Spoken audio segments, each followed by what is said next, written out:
নমস্কাৰ জিআৰজি ব্লগলৈ পুনৰবাৰ সকলোকে স্বাগতম জনাইছোঁ। আজি আমি আলোচনা কৰিবলৈ লৈছোঁ ঈশান উদয় স্কলাৰশ্বিপৰ নতুন আপডেট সম্পৰ্কত।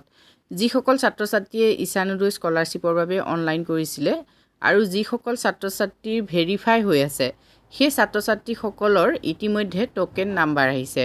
অৰ্থাৎ যিসকল ছাত্ৰ ছাত্ৰীয়ে ঈশান উদয় স্কলাৰশ্বিপৰ বাবে সিলেকশ্যন পাইছিল সেই ছাত্ৰ ছাত্ৰীসকলে প্ৰথম কিস্তিৰ ৫৪,০০০ টকা লাভ কৰিবলৈ সক্ষম হ'ব এইকেইদিনতে। আৰু এই ৫৪,০০০ টকা লাভ কৰিবৰ বাবে যি টোকেন নাম্বাৰ লাগিব সেই টোকেন নাম্বাৰ ইতিমধ্যে আহিছে NSP পৰ্টেলত। গতিকে যিসকল ছাত্ৰ ছাত্ৰীয়ে এতিয়াও NSP পৰ্টেলত ভেৰিফাই কৰা নাই, মানে তেওঁলোকে চোৱা নাই, সেইসকল ছাত্ৰ ছাত্ৰীয়ে NSP পৰ্টেলত গৈ নিজৰ ID নম্বৰ দি লগইন কৰি পেলাই টোকেন নাম্বাৰটো চাই ল'ব পাৰিব। আৰু টোকেন নাম্বাৰটো চোৱাৰ পাছত ছাত্ৰ ছাত্ৰীসকলে কি কাম কৰিব লাগিব, কি কাম নকৰিলে ছাত্ৰ ছাত্ৰীসকলৰ ৫৪,০০০ টকা নোসোমাব, সেই সম্পৰ্কটো তোমালোকে জানিব পাৰিবা আজি ভিডিঅ'টোৰ পৰা। NSP পৰ্টেলত গৈ তোমালোকে তোমালোকৰ ID নম্বৰ দি লগইন কৰাৰ পাছত এই পেজটো পাবা। ইয়াত যেনেকৈ ৱেলকাম দি তোমালোকৰ নিজৰ নামটো থাকিব আৰু আগতে যিখিনি ভেৰিফাই কৰাৰ সময়ত আছিলে সেই গোটেই পেজটো ওলাব। আৰু লাষ্টলৈ তোমালোকে চাবা এনেকৈ পে'মেণ্ট ফাইল ডিটেইলছ ওলাব। পে'মেণ্ট ফাইল ডিটেইলছতে তোমালোকে টোকেন নাম্বাৰটো লাভ কৰিবা। টোকেন নাম্বাৰটোৰ পাছত তোমালোকে দেখিবা স্কলাৰশ্বিপ এমাউণ্ট। প্ৰথম কিস্তিৰ স্কলাৰশ্বিপ যিটো এমাউণ্ট হ'ব সেইটো হ'ল 54,000। নেক্সট দুটা এপ তোমালোকে ডাউনলোড কৰিব লাগিব। প্ৰথমটো হ'ল আধাৰ ফেচ RD এপ দেখিছা, এই এপটো প্লে ষ্ট'ৰৰ পৰা ডাউনলোড কৰিবা।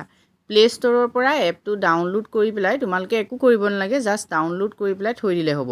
নেক্সট তোমালোকে প্লে ষ্ট'ৰৰ পৰা NSP ফেচ অট এই যিটো এপ দেখিছা এই এপটো ডাউনলোড কৰিবা। এই এপটোত তোমালোকে EKYC দিব লাগিব। EKYC যিহেতু এই এপটোৰ জৰিয়তেহে দিব পাৰিবা, সেইবাবে তোমালোকে প্লে ষ্ট'ৰৰ পৰা NSP ফেচ অট এই যিটো এপটো ডাউনলোড কৰি ল'বা। আৰু এপটো যেতিয়া অ'পেন কৰিবা, অ'পেন কৰাৰ লগে লগে তোমালোকক লগইন কৰিবলৈ ক'ব। লগইন কৰিবলৈ তোমালোকৰ এনেকৈ পেজ আহিব, এপ্লিকেণ্ট লগইন। লগইন কৰিবলৈ আহোঁতে এনেকৈ আহিব, চোৱা এপ্লিকেণ্ট টাইপ এতিয়া ফ্ৰেছ নে ৰিনুৱেল। তোমালোক যিহেতু ৰিনুৱেল হ'বা গতিকে ৰিনুৱেলত ক্লিক কৰিবা। তাৰপিছত application ID, next application ID দিবা, নেক্সট পাছৱৰ্ড দিবা আৰু পাছৱৰ্ড দিয়াৰ পাছত তোমালোকে এই পেজটো তোমালোকৰ খোল খাব। ইয়াৰ পাছত যিহেতু মই ইয়াত লগইন কৰিব নোৱাৰোঁ, যিহেতু মোৰ ID নাম্বাৰ নাই, গতিকে মই তোমালোকক কথাখিনি কৈ দিছোঁ। ইয়াৰ পাছত তোমালোকৰ এটা পেজ আহিব যিটো পেজত তোমালোকক ফটো মাৰিবলৈ ক'ব। সেই ফটো তোমালোকে কেমেৰা তাত অন কৰিব পাৰিবা, কেমেৰা অন কৰি পেলাই ফটো মাৰিব পাৰিবা। এই পেজটো দেখিছা, এই পেজটো এনেকৈ আহিব। ইয়াত তোমালোকে এই ক'লা যিকেইটা চিন দেখিছা তাতে তোমালোকে চাবা, ইয়াত লিখা থাকিব, তাত তোমালোকে ফটো মাৰিব লাগিব। আৰু সেই ফটো মাৰোঁতে তোমালোকে চকু টিপিয়াই থাকিব লাগিব। কোনোবা এটা সময়ত তোমালোকৰ সেই ফটোখন কেপচাৰ কৰিব, তাৰপিছত তোমালোকে একো কৰিব নালাগে। নেক্সট যিটো পইণ্ট আহিব সেইটো তোমালোকে প্ৰচিড আহিলে প্ৰচিড কৰিবা, অ'কে আহিলে অ'কে কৰিবা আৰু তেনেকৈ তোমালোকৰ EKYC যিটো ভেৰিফিকেশ্যন সেইটো হৈ যাব। সেইখিনি হোৱাৰ পাছত তোমালোকলৈ এনেকৈ এটা পেজ আহিব, ৱেলকাম আহিব। ৱেলকাম দি তোমালোকৰ নিজৰ নাম আহিব।